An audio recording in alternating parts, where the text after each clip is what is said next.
In this video, we'll discuss AIOU 1429 Self-Assessment 1.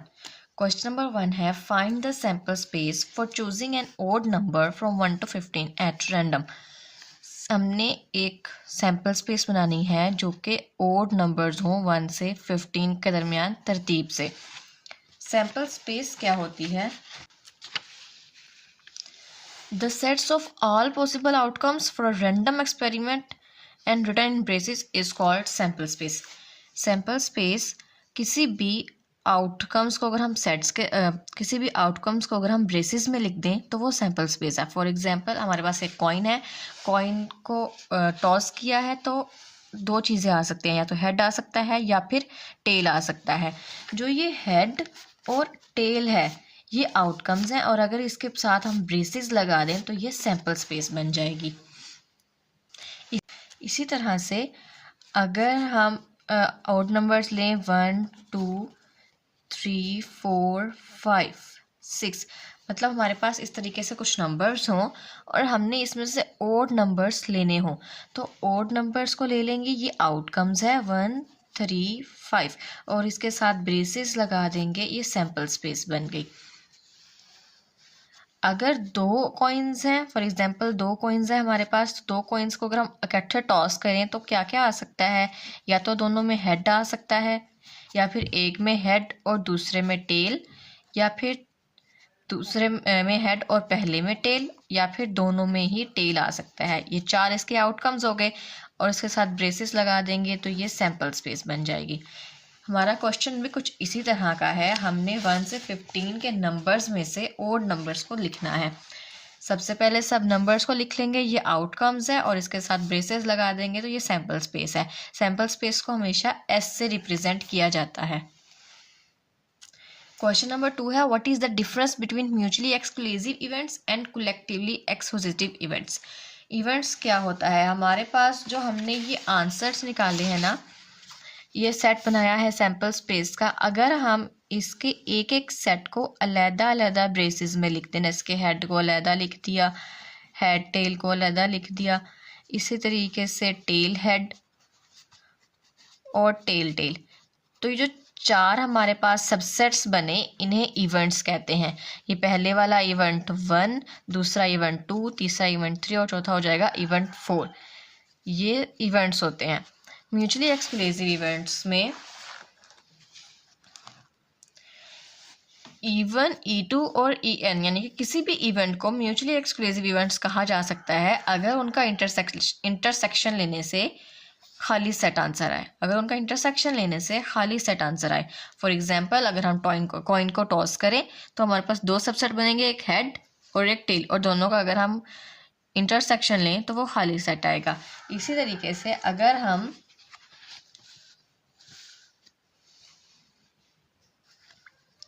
अगर हमारे पास question में ही दो सब इवेंट्स दिए जाएं, जैसे कि एक ए इवेंट दिया जाए और एक बी इवेंट दिया जाए, इसमें कुछ वैल्यूज़ हों,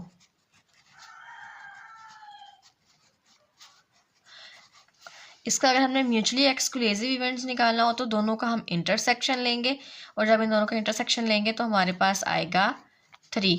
इंटरसेक्शन का मतलब होता है ऐसी वैल्यूज़ आपने लहजा करनी होती है जो दोनों में कॉमन हो. तो 3 दोनों में कॉमन है, 3 हमारे पास आ जाएगा. तो म्यूचुअली एक्सक्लूसिव इवेंट्स की शर्त ये है कि इंटरसेक्शन लेने से यानी कि कॉमन लेने से खाली सेट आंसर आए, मतलब 0 आए. तो ये वाली जो इवेंट्स हैं ए और बी, ये म्यूचुअली एक्सक्लूसिव इवेंट्स नहीं हैं. नेक्स्ट है कलेक्टिवली एक्सक्लूसिव इवेंट्स. ऐसे सेट्स जिनको हम यूनियन लें तो सैम्पल स्पेस ही वापस आए. फॉर एग्जांपल हमारे पास इवन नंबर्स के सेट हैं 2 4 6 और 6 8 10. अगर हम इसका यूनियन लेने का मतलब होता है तरतीब वाइज लिखना. तरतीब वाइज लिखेंगे तो ये बनेगा 2 4 6 8 10, तो ये फिर से सैम्पल स्पेस बन जाएगी. ऐसे वैल्यूज़ कलेक्टिवली एक्सक्लूसिव इवेंट्स होती हैं. एक और एग्जांपल देखते हैं. अगर हमारे पास जिस तरह हमने ये हेड वाला किया था,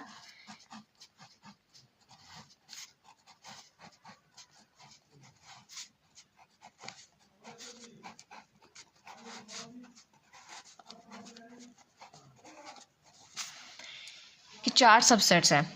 इसके अलावा इसके सबसेट्स और भी बन सकते हैं अगर हम हेड हेड और हेड टेल को मिला दें।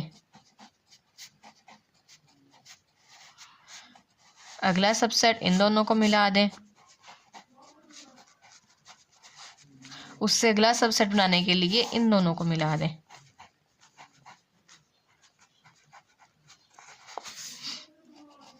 नेक्स्ट सबसेट के लिए इन दोनों को मिला दें।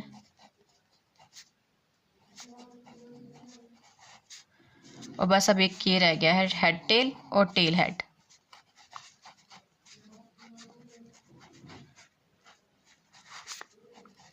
हेड हेड और टेल टेल ये भी आता है। इन सबको मिलाने से जो सारे वैल्यूज आए ये सबसेट्स हैं, यानी कि इवेंट्स हैं। अगर हम कोई से 2 इवेंट्स इसमें से चुन लें, जैसे कि एक ये वाला और एक ये वाला, अगर हम इसमें से चुन लें और इसका यूनियन लें, हेड टेल टेल टेल और हेड हेड टेल हेड, तो जब इसका यूनियन लेंगे तो इसको तरतीब वाइज लिख सकते हैं, हेड हेड, फिर हेड टेल, फिर टेल हेड और लास्ट में टेल टेल। ये फिर से सैंपल स्पेस बन गई जो कि हमारे पास सैंपल बना था 2 कॉइन्स को उछालने पर।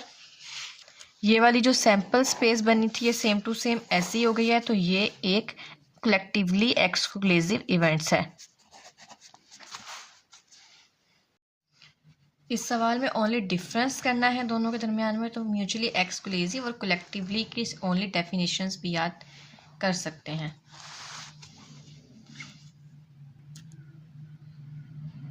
नेक्स्ट क्वेश्चन है the probability that an applicant for pilot school will be admitted is 0.5। Pilot school की प्रोबेबिलिटी है एडमिशन की 0.5। अगर 3 एप्लीकेंट्स को, 3 दरख्वास्तगार को रैंडमली जो है वो चुना जाए तो क्या प्रोबेबिलिटी आएगी? क्या तीनों एडमिट हो जाएंगे, क्या कोई भी नहीं होगा, या फिर एक एडमिट हो जाएगा? इस क्वेश्चन को सॉल्व करने के लिए पहले कुछ फार्मूले होते हैं। एक फार्मूला होता है आउटकम्स निकालने का। आउटकम्स ऐसी वैल्यूज होती हैं जो प्रोबेबिलिटी के नतीजे में आए। फॉर एग्जांपल कॉइन वाली एग्जांपल हमने पहले भी ली थी। कॉइन को अगर हम टॉस करें तो 2 वैल्यूज आ सकती है, या तो हेड आ सकता है या टेल आ सकता है। यही हमारे पास आउटकम्स हैं। आउटकम्स निकालने का फॉर्मूला क्या होता है? एन आर का मतलब एन टोटल वैल्यू और आर जितनी वैल्यू हमने लेनी है। फॉर एग्जांपल अगर हमारे पास एक बास्केट में 8 बॉल्स हैं तो हमने उसमें से 2 बॉल्स निकालनी है, तो वो आर जो है वो 2 हो जाएगा। N r n minus r, ये जो फार्मूला है ये है आउटकम्स निकालने का। आउटकम्स को कैलकुलेटर से भी निकाला जा सकता है, एन सी आर से। एन की जगह पर आप लिखेंगे टोटल वैल्यूज़ और आर की जगह पर जो वैल्यूज़ आपको चाहिए वो लिखनी है। फॉर एग्जांपल अगर हमने 3 टोटल वैल्यूज़ 3 और आर हो 2, इसके हमने आउटकम्स निकालने हैं, तो कैलकुलेटर पर सबसे पहले हम लिखेंगे 3, उसके बाद एन सी आर प्रेस करेंगे और फिर 2। 3 आंसर आया है और ये जो 3 है यही इसकी आउटकम्स है। ये आउटकम्स निकालने के 2 तरीके हैं। इस तरीके से भी निकाल सकते हैं, फार्मूले से भी, और कैलकुलेटर से भी निकाल सकते हैं। उसके बाद प्रोबेबिलिटी निकालना। इस तरह की प्रोबेबिलिटी जिसमें प्रोबेबिलिटी दी गई हो और हमें दूसरी चीज़ की निकालनी हो, उसमें एक फार्मूला यूज़ होता है एन आर, यानी कि आउटकम्स, P पावर R और फिर 1 minus P power N minus R। ये वाला फॉर्मूला इसमें यूज़ होता है। अब क्वेश्चन को लाइन वाइज सॉल्व करते हैं। सबसे पहले फर्स्ट पार्ट सॉल्व करते हैं। फर्स्ट पार्ट है ऑल 3 विल बी एडमिटेड। यहाँ पर total values, question number A में टोटल वैल्यूज हमारे पास 3 हैं और आर जो है जो हमने फाइंड आउट करनी है ये भी 3 है। तो सबसे पहले आउटकम निकाल लेते हैं एनसीआर से, यानी कि 3C3। आउटकम निकालेंगे, सबसे पहले 3 प्लस करेंगे, फिर एनसीआर और फिर 3, तो इसका आंसर आएगा 1। उसके बाद प्रोबेबिलिटी का फॉर्मूला लगाएंगे, n r p power r और फिर 1 minus p n minus r, और जो p है यहाँ पर प्रोबेबिलिटी वो है 0.5 क्वेश्चन में दी गई है। p इक्वल टू n की जगह पर हम 3 लिखेंगे और r की जगह पर भी 3। p आएगा 0.5 पावर r यानी कि 3 और 1 माइनस 0.5 एन आर यानी कि 3 माइनस 3। अब यहाँ पे आउटकम्स है, ये आउटकम्स हमने पहले ही निकाल ली जो कि 1 आई थी, तो यहाँ पे सिंपल 1 लिख देंगे। 0.5 का क्यूब लेंगे, 0.5 का क्यूब आता है 0.125। 1 माइनस 0.5, 1 माइनस 0.5 0.5 ही रहता है और 3 माइनस 3 पावर हो जाएगी 0। किसी भी नंबर की पावर हो, जब वो 0 हो जाए तो उस नंबर की वैल्यू 1 आती है। यानी कि जैसे अगर हम लिखें ना 0.5 की पावर 0, तो इसका आंसर आएगा 1। अब इन्हें मल्टीप्लाई कर दें, 1 0.125 से मल्टीप्लाई होगा, फिर जो आंसर आएगा वो भी 1 से मल्टीप्लाई होगा। सिंपल इसका आंसर है 0.125। ये पार्ट नंबर ए, जो कि क्वेश्चन नंबर ए है, उसका आंसर आ गया। अब बी है, बी में कहा गया है नन विल बी एडमिटेड, यानी कि आर की जगह पर हम 0 लिखेंगे। टोटल है 3, आर है 0, प्रोबेबिलिटी है 0.5। इसका एनसीआर मालूम करेंगे। एनसीआर यानी कि टोटल आउटकम्स।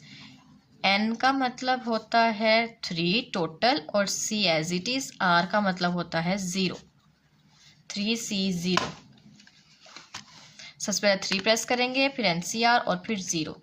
इसका आंसर भी 1 आया। नाउ अब फॉर्मूला लगाएंगे, P equal n r p r 1 minus p n minus r. N r n c r हमने पहले ही निकाल लिया, इसका आंसर आया है 1। पी का मतलब प्रोबेबिलिटी 0.5 पावर आर, आर जो है वो 0 है, तो यहाँ पे हम 0 लिखेंगे। 1 माइनस 0.5, एन की जगह पर उसकी वैल्यू यानी कि 3 और आर की जगह पर 0, 3 माइनस 0। नेक्स्ट अब पी एज इट इज, 1 भी एज इट इज आ जाएगा और 0.5 की पावर 2 है, जब इसकी पावर लेंगे तो 1 आंसर आएगा। 1 माइनस 0.5 यानी 0.5, 3 माइनस 0 यानी 3। 1 1s are 1, 0.5 की पावर क्यूब है, 0.5 का क्यूब लेंगे तो आता है 0.125। इसको 1 से मल्टीप्लाई कर देंगे, प्रोबेबिलिटी आ जाएगी 0.125। पार्ट बी की और पार्ट ए की दोनों की सेम प्रोबेबिलिटी आई है।